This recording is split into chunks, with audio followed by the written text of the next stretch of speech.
चलो बच्चों, तो आज हम लोग इकोनॉमिक्स में चैप्टर नंबर 5 कंटिन्यू करें, जो चैप्टर का नाम है cost of production and concept of revenue.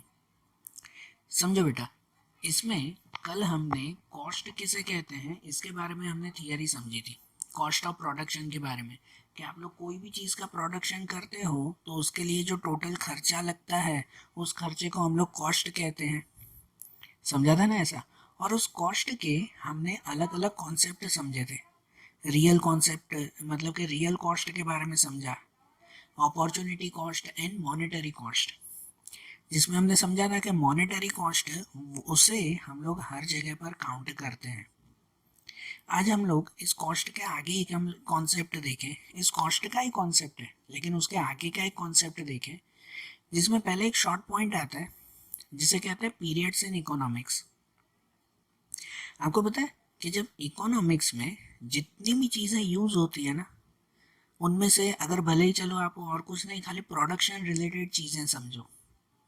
Economy के लिए प्रोडक्शन रिलेटेड जो चीज़ें यूज़ होती है, जो फैक्टर ऑफ प्रोडक्शन कहलाते हैं, land, labour, capital and entrepreneurship, तो ये जो कहलाते हैं ना, ये इकोनॉमिक्स में ये जो भी चीज़ें यूज़ होती हैं वो कभी भी सेम नहीं रहती, हमेशा चेंज होती रहती है। उनकी क्वांटिटी हमेशा चेंज होती रहती है। होती है कि नहीं?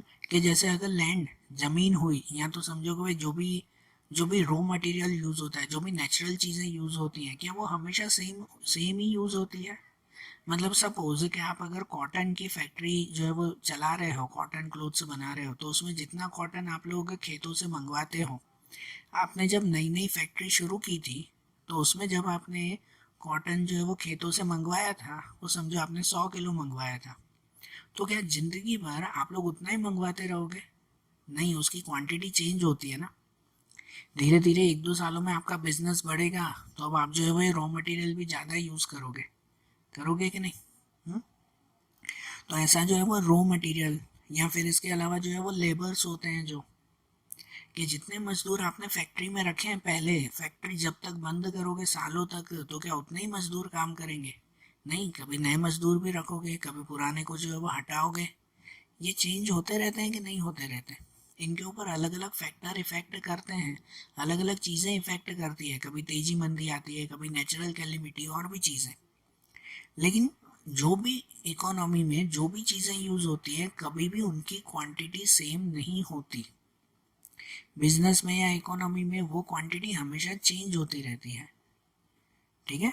और उन्हें उन्हें जो है वो हम लोग शॉर्ट रन और लॉन्ग रन के हिसाब से समझते हैं। कितनी कैसे क्वांटिटी चेंज होती है, वो शॉर्ट रन और लॉन्ग रन ऐसे हम लोग समझते हैं। कहते हैं बिजनेस के या तो इकोनॉमी के दो पीरियड्स आते हैं, short run and long run.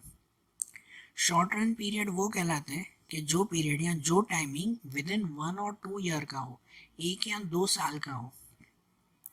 तो 1-1, 2-2 साल में बिजनेस में आप लोग बिजनेस के हिसाब से ही समझो, इकोनॉमी में जाओगे थोड़ा कंफ्यूज हो जाएगा। इकोनॉमी मतलब तो पूरी कंट्री के अकॉर्डिंग आ जाता है उसमें, लेकिन आप लोग नॉर्मल एक बिजनेस के हिसाब से समझो। शॉर्ट रन वो कहलाता है कि जब कोई भी बिजनेस में 1 या 2 साल में जो भी चेंजेस आते हैं ना, 1-2 साल में जो भी चेंजेस आते हो, तो वो उसका शॉर्ट रन पीरियड कहलाता है कि नहीं? क्या आप लोग अपने बिजनेस की कंडीशन चेक करते हो ना कि यार 1 साल पहले मेरा बिजनेस यहाँ था या 2 साल पहले यहाँ पे था, अब 2 साल में देखो मेरे बिजनेस में ये चेंजेस हो चुका है, इतना इतना इतना चेंज हुआ है। तो ये जो टाइमिंग कहलाता है ना 1-2 साल का, उसे हम लोग शॉर्ट रन टाइमिंग कहते हैं, शॉर्ट रन पीरियड कहते हैं। और जो पीरियड बिजनेस में या इकोनॉमी में लॉन्ग टाइम का हो, मतलब 5 साल, 10 साल, 8 साल, इतने पीरियड हो, तो उसे लॉन्ग रन कहते हैं। ठीक है? आप लोग अपने बिजनेस के बारे में कभी ऐसे कहते हो कि यार 10 साल पहले मैंने बिजनेस शुरू किया था ना, तो एक छोटी सी शॉप से शुरू किया था, आज आज मेरे पास इतनी बड़ी फैक्ट्री है 10 साल में। तो समझ रहे हो, ये जो चेंजेस होता है ना वो लॉन्ग रन चेंजेस या तो लॉन्ग रन पीरियड्स कहलाते हैं ये, है कि नहीं? शॉर्ट रन टाइमिंग होता है ना, तो शॉर्ट रन पीरियड में ज़्यादातर है ना, ये फर्म की साइज वगैरह चेंज नहीं होती। मतलब बड़ी बड़ी मशीनरी, बिल्डिंग्स, फैक्ट्रियाँ, ये सब शॉर्ट रन में चेंजेस नहीं होते। शॉर्ट रन में मोस्टली क्या चेंजेस होता है पता है? फैक्टर ऑफ प्रोडक्शन खाली चेंज होते हैं। शॉर्ट रन मतलब 1-2 साल का टाइमिंग। तो 1-2 साल में आप लोग नई नई मशीनरी, नई ज़मीन खरीदना, नई बिल्डिंग खरीदना, वो ऐसा नहीं होता। मतलब आपने अगर आज बिजनेस शुरू किया है तो क्या एक ही साल में आप जो है वो दूसरी नई ब्रांच, नई बिल्डिंग, नई फैक्ट्रियाँ भी शुरू कर दोगे? नहीं। शॉर्ट रन में ऐसा नहीं होता। शॉर्ट रन में जनरली खाली फैक्टर ऑफ प्रोडक्शन चेंज होते हैं।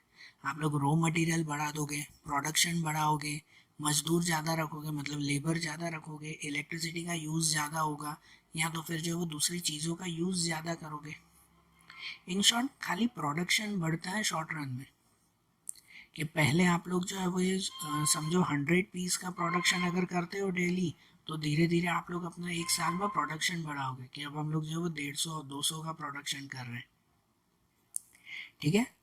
तो सिंपल और शॉर्ट ये टॉपिक, ये एक ही वर्ड याद रखना कि शॉर्ट रन में है ना प्रोडक्शन चेंज होता है पूरा का पूरा। क्या कहते हैं कि फर्म की साइज बदलती नहीं है, बिजनेस की साइज नहीं बदलती कि नई बिल्डिंग, नई फैक्ट्रियाँ और सब नया लगा दिया, वो चेंजेस नहीं होता। जबकि लॉन्ग रन होता है ना, तो लॉन्ग रन में पूरे के पूरे बिजनेस के प्रोडक्शन के साथ साथ पूरी साइज भी चेंज होती है। मतलब लॉन्ग रन में आपका प्रोडक्शन तो बढ़ेगा ही। पहले आप अगर 100 पीस बनाते हो तो अब 200, 300, शायद 500 पीस भी बना दो। लॉन्ग रन मतलब 5-10 सालों में ये तो चेंजेस होगा ही। लेकिन इसके अलावा 5-10 सालों में दूसरे भी चेंजेस होंगे, जैसे कि आप नई मशीन खरीदोगे, नई बिल्डिंग खरीद लोगे, फिर जो है वो ये क्या कह सकते हैं कि नई फैक्ट्रियाँ वगैरह आप लोग जो है वो लगा दोगे, है ना, नई ब्रांच आपकी शुरुआत हो जाएगी। ये सब किस में आता है? लॉन्ग रन में आता है। हुँ? आप लोग आप अपना ही एक एग्जांपल लो ये दोनों को समझने के लिए सिंपल, कि इसमें इसमें जो है अगर आपने अपनी कोई शॉप खोली है, आज आपने कोई अपनी शॉप खोली, कोई भी चीज़ बेचने के लिए अपनी आपने अगर कोई शॉप शुरू की है, तो वो शॉप में आप एक साल के बाद उसमें क्या चेंजेस करोगे? एक साल तक आपके कौन से चेंजेस होंगे? शॉर्ट रन मतलब एक साल। तो एक साल में कितने चेंजेस करोगे आप लोग? क्या चेंजेस करोगे पता है? कि आप ज़्यादा से ज़्यादा अपनी सेलिंग बढ़ाओगे। हाँ भाई, एक साल में मेरा बिजनेस अभी सेट हो गया तो मैं अकेला काम कर रहा हूँ, एक आध मैं अपने साथ हेल्पर रख दूंगा, है ना, लेबर बढ़ेगा, सेलिंग आप लोग बढ़ा दोगे, है कि नहीं? कि या फिर जो है वो प्राइस वगैरह में चेंज करोगे आप लोग। एक साल में ये छोटे छोटे चेंजेस होते हैं शॉर्ट रन में। और अगर आप लोग 10 साल के बाद की सोचो तो, कि आपने आज बिजनेस शुरू किया और 10 साल के बाद आपकी कंडीशन क्या? तो 10 साल के बाद आपकी कंडीशन ऐसी हो जाएगी कि आपने जो एक शॉप होगी ना, तो उसकी जगह पर शायद आपकी 3-4 शॉप अलग अलग प्लेसेस पर शुरू हो जाए। होगी कि नहीं? नई नई ब्रांचेस शुरू हो जाएगी, या तो जो आपकी छोटी शॉप होगी उसको तोड़कर आप लोग बड़ी शॉप बना दोगे, एक मॉल जैसा बना दोगे, है कि नहीं? 10 साल में इतना सारा चेंजेस हो सकता है ना, है ना? तो सिंपल शॉर्ट रन में सिर्फ प्रोडक्शन रिलेटेड चेंजेस होते हैं, जबकि लॉन्ग रन में सब कुछ चेंज हो जाता है। तो हम लोगों का चैप्टर का जो नाम है ना, कॉस्ट, प्रोडक्शन ऑफ कॉस्ट, है ना, तो उसमें हमें ये शॉर्ट रन और लॉन्ग रन के हिसाब से अलग अलग कॉस्ट समझने।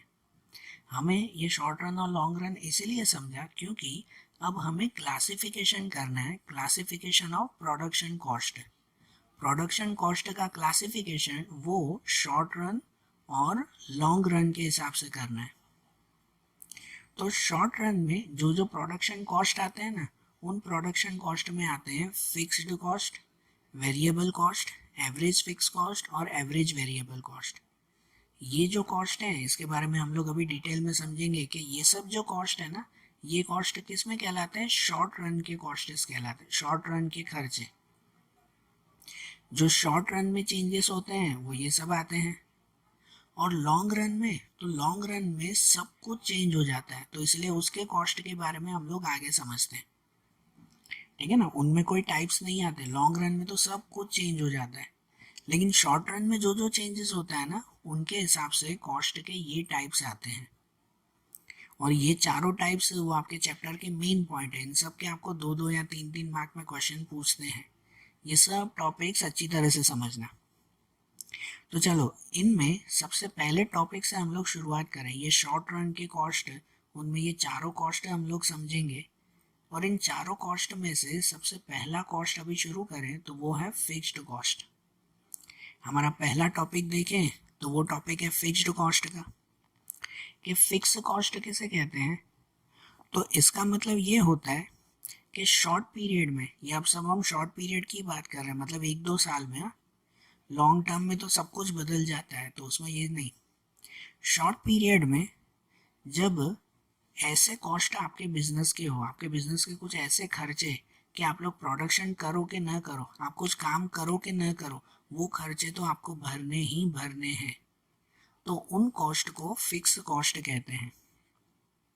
समझ रहा, कि कुछ ऐसे खर्चे आपके बिजनेस के कि आप भले काम करो कि ना करो, कोई प्रोडक्शन करो कि ना करो, वो खर्चे तो आपके फिक्स लगेंगे ही, ये कॉस्ट तो आपका फिक्स होगा, इसलिए वो फिक्स कॉस्ट कहलाता है।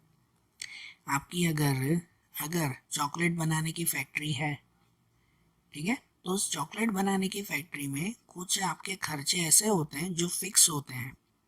आप लोग 1 महीना कुछ अगर काम नहीं भी करोगे ना, कि भाई मैंने एक भी चॉकलेट नहीं बनाया पूरे महीने में, तो भी आपको वो खर्चे तो देने ही पड़ते हैं। तो ऐसे जो फिक्स खर्चे होते हैं ना, उसे फिक्स कॉस्ट कहते हैं। पता है फिक्स कॉस्ट का दूसरा नाम ओवरहेड कॉस्ट, फिक्स कॉस्ट का दूसरा नाम ओवरहेड कॉस्ट। ओवरहेड मतलब जो हमेशा सिर पे होते हैं, ये भरने ही है, आप लोग कुछ भी करो। जैसे इनमें होते हैं कि स्टाफ की सैलरी, आप लोग काम करो कि ना करो, स्टाफ को सैलरी देनी पड़ती है कि नहीं, ठीक है ना। फिर जो है वो बिल्डिंग का रेंट, या जो आपकी शॉप का रेंट, बरोबर। आप भले शॉप बंद करके रखो ना पूरा महीना, लेकिन उसका भाड़ा तो देना ही पड़ेगा ना आपको, ये तो फिक्स है ना। जो गवर्नमेंट का टैक्स भरना पड़ता है, प्रॉपर्टी टैक्स, वेरा बिल आता है कि नहीं आपके घर पे, तो ऐसे ही शॉप का भी तो होता है ना। आप काम करो कि ना करो, वो टैक्स आपको भरना ही पड़ेगा। लाइसेंस की फ़ी देनी पड़ती है। जो आपने पैसे अगर रखे हैं या पैसे किसी से उधार लिए हैं, तो उसका इंटरेस्ट देना पड़ेगा। आप काम करो कि ना करो, आपने अगर किसी से पैसे उधार लिए हैं, तो सामने वाला मना करेगा कि इस महीने आपने काम नहीं किया है, ठीक है भाई इस महीने आप इंटरेस्ट मत देना, ऐसा बोलेगा नहीं ना। ये सब चीज़ें फिक्स कॉस्ट में आती है, कि इसे आप लोग कुछ भी करो, ये आपका खर्चा फिक्स है।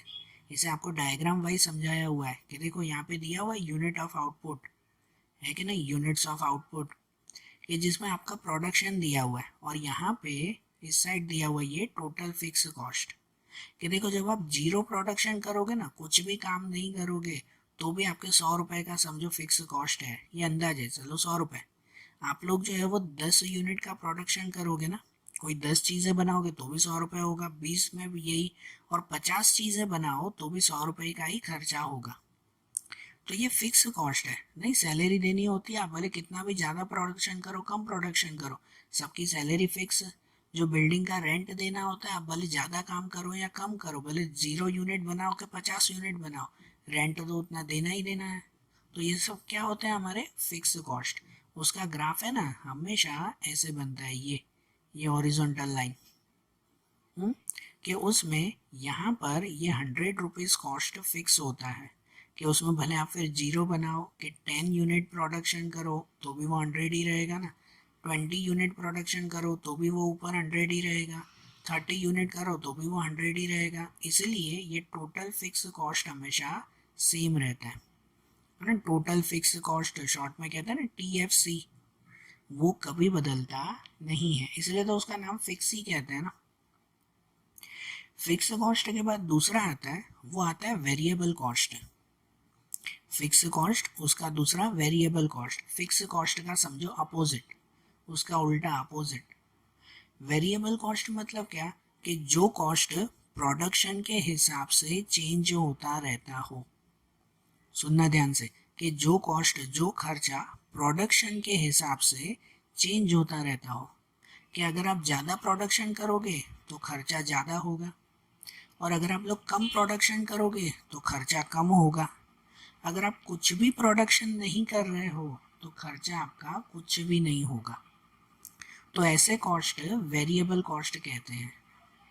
जैसे वेरिएबल कॉस्ट में आते हैं रॉ मटेरियल का कॉस्ट, वेरिएबल कॉस्ट में रॉ मटेरियल का खर्चा। आप लोग कॉटन क्लोथ अगर बनाते हो तो उसके लिए कॉटन चाहिए कि नहीं, है ना। फिर उसमें आप जितना प्रोडक्शन करोगे ना, उतना आपका रॉ मटेरियल का खर्चा ज़्यादा होगा। कुछ भी प्रोडक्शन अगर नहीं कर रहे हो, समझो आप लोग जो है वो 1 महीने कोई कपड़े बनाए ही नहीं, तो आपका रॉ मटेरियल का खर्चा होगा, आप खुद ही बताओ, आपका कॉटन का खर्चा होगा खेत में से लाने का? जीरो ही ना। और अगर आपने जो वो प्रोडक्शन ज़्यादा किया तो आपको रॉ मटेरियल भी ज़्यादा चाहिए, वो उसका खर्चा भी ज़्यादा। तो वेरिएबल कॉस्ट इसे ही तो कहते हैं, ज़्यादा काम ज़्यादा खर्चा, कम काम तो कम खर्चा। यहाँ काम मतलब प्रोडक्शन, ज़्यादा प्रोडक्शन तो ज़्यादा खर्चा, कम प्रोडक्शन तो कम खर्चा, और जीरो प्रोडक्शन तो जीरो खर्चा।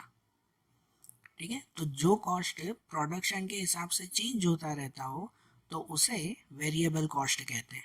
जैसे रॉ मटेरियल का खर्चा, इलेक्ट्रिसिटी का खर्चा, आपका लाइट बिल, काम ही नहीं करोगे तो लाइट बिल आएगा ही नहीं। काम जितना ज़्यादा करोगे, जितनी ज़्यादा मशीन चलाओगे, उतना ज़्यादा लाइट बिल आएगा, है ना। लाइट बिल का खर्चा, ट्रांसपोर्ट का खर्चा, बिल्कुल काम नहीं किया तो ट्रांसपोर्ट का खर्चा जीरो। और अगर जितना ज़्यादा आप लोग काम करोगे तो उतना ट्रांसपोर्ट का खर्चा उतना ज़्यादा होगा, है ना। मजूरी का खर्चा, जो जो रेगुलर वेजेस होता है ना, डेली वेजेस, वो फिक्स सैलरी, तो फिक्स सैलरी तो फिक्स कॉस्ट में आता है। लेकिन जो डेली वेजेस होते हैं, कोई ऐसे मजूर के जिनको रोज काम होता है तो रोज पगार मिलेगी, तो उनके लिए भी अगर काम करोगे, जितना ज़्यादा काम तो इतने ज़्यादा वेजेस देने पड़ेंगे, नहीं तो बिल्कुल भी नहीं, है कि नहीं। है जैसे सेल टैक्स देना पड़ता है ना। सेल टैक्स, आप लोग सेल करोगे, ज़्यादा प्रोडक्शन करोगे तो वो ज़्यादा टैक्स, ज़्यादा खर्चा देना पड़ेगा। कुछ किया ही नहीं तो सेल टैक्स भी देना ही नहीं है हमें। समझ आ रही है बात? उसको भी देखो, ये टेबल वाइज समझाया हुआ है कि अगर अगर जो है वो आपका यूनिट ऑफ आउटपुट, कि आप कितना प्रोडक्शन कर रहे हो, वो यूनिट ऑफ आउटपुट, कि अगर आपका प्रोडक्शन जीरो है तो टोटल वेरिएबल कॉस्ट भी, ये वेरिएबल कॉस्ट है, वेरिएबल कॉस्ट भी जीरो ही रहेगा, बराबर ना। अगर आपने प्रोडक्शन 10 किया तो समझो कॉस्ट आपका 80 हुआ। प्रोडक्शन ज़्यादा करोगे तो खर्चा बढ़ेगा। अगर 20 किया तो समझो प्रोडक्शन आपका 150 हुआ, या कॉस्ट 150, बराबर ना। जितना आप प्रोडक्शन बढ़ाओगे 30 40 50, तो उतना खर्चा भी बढ़ता जाएगा, 210 290 390, ऐसे होता जाएगा ना। इसलिए वेरिएबल कॉस्ट होता है ना, वेरिएबल कॉस्ट का ग्राफ ऐसे होता है, ये अपवर्ड साइड जाता है, ऊपर की तरफ ये जा रहा है, जा रहा है कि नहीं, ऊपर की तरफ ये ग्राफ जाता है, ये कहलाता है टोटल वेरिएबल कॉस्ट। जितना यहाँ पे प्रोडक्शन बढ़ाते जाओगे, है ना, 10 20 30 40, उतना यहाँ पे कॉस्ट भी बढ़ता जाएगा। समझ आया? तो देखो, वेरिएबल कॉस्ट और फिक्स कॉस्ट दोनों के बीच का मेन डिफरेंस वो पता चला ना। ठीक है ना, फिक्स कॉस्ट कभी नहीं बदलता, आप कोई भी प्रोडक्शन करो कि ना करो, फिक्स कॉस्ट वही रहता है। जबकि वेरिएबल कॉस्ट प्रोडक्शन के हिसाब से चेंज होता रहता है। आ रही है बात समझ में? अब इनके बाद, वेरिएबल कॉस्ट के बाद दूसरा आता है, तो वो आता है टोटल कॉस्ट। वेरिएबल कॉस्ट के बाद दूसरा पॉइंट कौन सा? तो टोटल कॉस्ट। ये तो नाम से ही पता चलता है ना कि टोटल कॉस्ट मतलब क्या। तो टोटल कॉस्ट मतलब total fix cost plus total variable cost. Total cost मतलब कहते हैं टोटल फिक्स कॉस्ट, TFC, मतलब total fix cost plus total variable cost, TVC, total variable cost. कि आपके बिजनेस का जितना फिक्स खर्चा हो और जितना वेरिएबल, जितना जो चेंज होता रहता है वो खर्चा हो, उन दोनों को प्लस करो तो आपको टोटल कॉस्ट मिलेगा। ये तो सिंपल है कि नहीं है? कि आप अपना बिजनेस चला रहे हो, उसमें आपका कुछ फिक्स खर्चा है, जैसे आपको रेंट भरना है, या जो है वो गवर्नमेंट का प्रॉपर्टी टैक्स भरना है, दूसरी चीज़ें भरनी है, तो ये सब फिक्स है, वो तो होगा ही हर महीने का ही बता रहा हूँ, एक महीने का वो तो होगा। और एक महीने के अंदर जितना आपका जो है वो वेरिएबल कॉस्ट होगा, मतलब जितना ज़्यादा काम करोगे उतना खर्चा भी ज़्यादा होगा। तो इन दोनों खर्चों को अगर मिक्स करो ना, तो महीने के एंड में पता चलेगा आपका टोटल खर्चा कितना हुआ। टोटल जितना फिक्स वाला खर्चा दिया और टोटल जितना वेरिएबल वाला खर्चा दिया, तो वो दोनों मिलाकर आपका टोटल कॉस्ट कहलाता है। वो पता चलेगा ना महीने का इतना हुआ। उसको भी देखो ग्राफ वाइज अगर समझा जाए ना, तो ऐसे जो है वो ग्राफ वाइज इसमें बताया जाता है कि भाई जैसे यहाँ प्रोडक्शन है कि 0 10 20 30 40, उसमें ये पहला है total fix cost. Total fix cost कभी नहीं बदलेगा, वो समझो 100 है तो 100 ही रहेगा। एंड टोटल वेरिएबल कॉस्ट, तो ये वेरिएबल कॉस्ट बदलता रहेगा, अगर आपका प्रोडक्शन 0 है तो वेरिएबल कॉस्ट 0, प्रोडक्शन 10 तो वेरिएबल कॉस्ट 80। बरोबर, एग्जाम में कभी पूछे ना तो आप लोग ये टेबल अपना बनाकर भी लिख सकते हो। आप लोगों को कॉन्सेप्ट पता होना चाहिए। फिर ये एग्जाम्पल तो भले अपने बनाकर लिखो, कोई भी नंबर्स लिखो ना उसमें, कि अगर आपका प्रोडक्शन 20 है तो वेरिएबल कॉस्ट 150। ऐसे प्रोडक्शन बढ़ता जाएगा ना, 30, 40, 50, ये जो बढ़ता जाएगा तो उसमें आप लोग कॉस्ट भी बढ़ाते जाओ, 210, 290, 390, अपने हिसाब से बढ़ाते जाए ना। और इन दोनों का प्लस, कि ये फिक्स कॉस्ट और ये वेरिएबल कॉस्ट, इन दोनों का प्लस वो कहलाएगा टोटल कॉस्ट, है कि नहीं। यहाँ जैसे 100 प्लस 0 था तो वो 100 ही, यहाँ 100 प्लस 80 तो दूसरे में 180, ऐसे ना बाबा। तो टोटल कॉस्ट के बारे में भी ऐसा कहते हैं कि जितना प्रोडक्शन बढ़ता जाएगा ना तो उतना टोटल कॉस्ट भी बढ़ता जाएगा, क्योंकि टोटल कॉस्ट में वेरिएबल कॉस्ट ऐड होता है ना। तो इसीलिए जितना प्रोडक्शन यहाँ बढ़ता जाएगा उतना ही यहाँ टोटल कॉस्ट भी बढ़ता जाएगा। 100, 180, 250, 310, 390, 490, तो पता चलता है महीने के एंड का पूरा इतना खर्चा हुआ। इसीलिए इसीलिए ये टोटल कॉस्ट की कर्व या उसका ग्राफ भी ये अपवर्ड साइड में जाता है। ये टोटल कॉस्ट का ग्राफ है आखिरी में। ये है फिक्स कॉस्ट का ग्राफ, ये जो नीचे लाइन जा रही है वो, बराबर ना, ये फिक्स कॉस्ट। ये जो है वो वेरिएबल कॉस्ट का ग्राफ, ये जो ऊपर लाइन जा रही है। और टोटल कॉस्ट है तो टोटल कॉस्ट का ग्राफ भी ऊपर की तरफ ही जाएगा। समझ आ रहा है ना टोटल कॉस्ट कितना कहलाया, बरोबर। इसके बाद दूसरा एक कॉन्सेप्ट आता है टोटल कॉस्ट के बाद, वो आता है एवरेज फिक्स कॉस्ट। कौन सा? Average fix cost. तो एवरेज फिक्स कॉस्ट मतलब क्या? तो कहते हैं टोटल फिक्स कॉस्ट को टोटल प्रोडक्शन से अगर डिवाइड कर दो ना तो उसे कहते हैं एवरेज फिक्स कॉस्ट। समझ आ रही है कि टोटल फिक्स कॉस्ट को, कि आपका टोटल जितना फिक्स खर्चा है वो तो भरना ही भरना है, उसको अगर आप लोग टोटल प्रोडक्शन के साथ डिवाइड कर दो, टोटल प्रोडक्शन यूनिट से डिवाइड कर दो, तो मिल जाएगा आपको एवरेज फिक्स कॉस्ट। ठीक है, एवरेज फिक्स कॉस्ट उसे कहते हैं कि जितना आप लोग प्रोडक्शन ज़्यादा करते रहोगे ना तो उतना आपका फिक्स कॉस्ट कम होता जाएगा। एवरेज फिक्स कॉस्ट है, जितना आप लोग प्रोडक्शन ज़्यादा करोगे तो उतना आपका फिक्स कॉस्ट का खर्चा कम होगा। एक प्रैक्टिकल समझो कि आपकी अपनी शॉप है, आप अपना बिजनेस कर रहे हो, आपकी अपनी शॉप है, उस शॉप में आपको फिक्स रेंट भरना है ना भाई, महीने का 10,000 रुपये फिक्स भरना ही है रेंट। काम करो कि ना करो मालिक तो रेंट मांगने आएगा ही आएगा, है कि नहीं।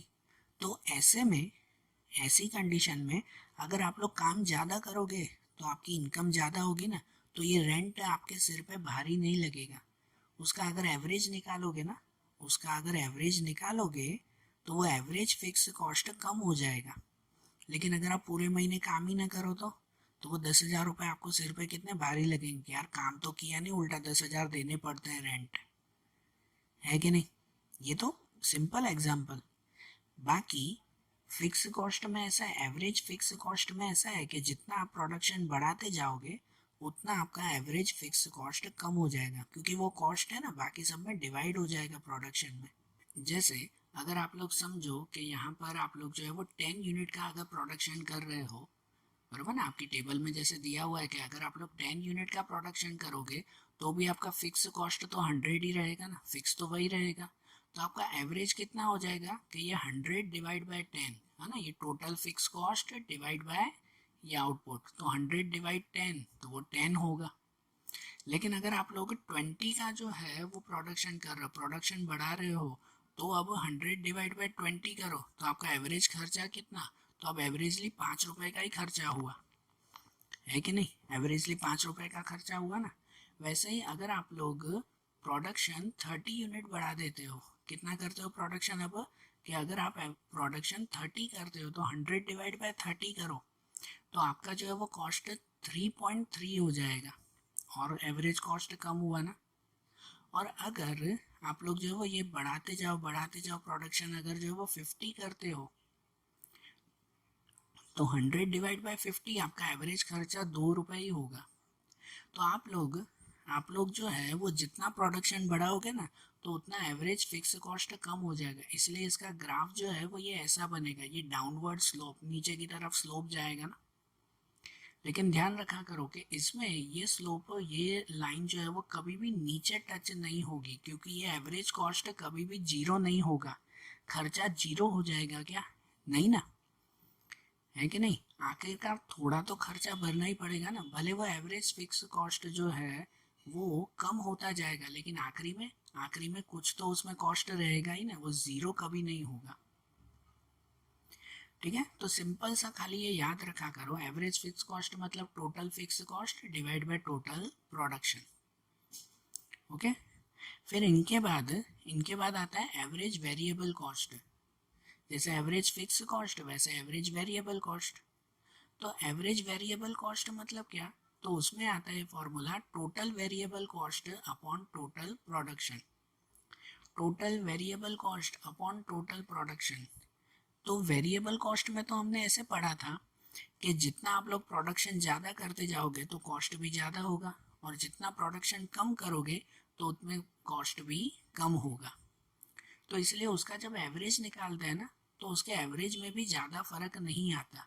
जनरली एवरेज निकालते वक्त है ना, जो भी आपका खर्चा होता है वो खर्चा बढ़ जाता है, सब में बढ़ जाता है तो खर्चा कम हो जाता है। लेकिन वेरिएबल कॉस्ट में ऐसा नहीं। वेरिएबल कॉस्ट में पहले पहले आपको ऐसे लगेगा कि भाई खर्चा बढ़ गया है, खर्चा कम होते जा रहा है, लेकिन धीरे धीरे जितना प्रोडक्शन करो तो उतना उतना जो है वो ये वेरिएबल कॉस्ट भी बढ़ता जाएगा ना, इसीलिए उसके अकॉर्डिंग एवरेज वेरिएबल कॉस्ट भी बढ़ता ही जाएगा। जैसे कि ये टेबल के हिसाब से समझो कि भाई पहले अगर हम लोग 10 यूनिट का प्रोडक्शन करते थे तो समझो वेरिएबल कॉस्ट 80 था, तो एवरेज कितना हुआ? 8 हुआ। फिर समझो 20 का प्रोडक्शन कर रहे हैं तो वेरिएबल कॉस्ट 150 हुआ, तो 150 डिवाइड बाई 20 एवरेज 7.5 रुपीज़ का हुआ कॉस्ट, बराबर ना, एवरेज कॉस्ट। फिर समझो कि अगर हम लोग 30 का प्रोडक्शन कर रहे हैं तो खर्चा 210 हुआ, मतलब एवरेज कॉस्ट 7। यहाँ एवरेज आप लोग ऐसे भी समझ सकते हो कि समझो एक प्रोडक्ट का 7 रुपये का खर्चा, कि हमने 30 चीज़ें बनाई, उसका टोटल खर्चा 210 रुपये, तो एक का खर्चा हुआ 7 रुपये, बराबर ना। एक एक समझो एक पेन बना रहे हैं, 30 पेन बनाई, उसका खर्चा 210 रुपये हुआ, तो समझो एक पेन का खर्चा 7 रुपये, गिन सकते हो ना ऐसा। फिर समझो आप 40 पेन बना रहे हो तो उसका खर्चा 290, मतलब एक का 7.5। देखा, पहले लगता है कि खर्चा कम होता जा रहा है, लेकिन फिर जितना प्रोडक्शन बढ़ाओगे उतना खर्चा फिर बढ़ता ही जाएगा। 7.25, फिर 7.8, फिर 8.33, 8.85, खर्चा बढ़ता जाएगा ना। इसलिए इसका जो ग्राफ बनता है ना, वो ग्राफ कैसे बनता है कि पहले वो नीचे जाता है, ग्राफ देख रहा हो ये नीचे जा रहा है, कि पहले एवरेज खर्चा कम होता है, लेकिन फिर जितना प्रोडक्शन बढ़ेगा उतना वो एवरेज खर्चा भी बढ़ता जाएगा। इसलिए इसका जो ग्राफ बनता है ना वो ऐसा यू शेप टाइप बनता है ना। पहले एवरेज में उसमें कम होता जाएगा और फिर एवरेज के हिसाब से बढ़ता जाएगा उसमें खर्चा। आ रही है बात समझ में? और एवरेज वेरिएबल कॉस्ट के बाद दूसरा आता है, वो आता है एवरेज कॉस्ट।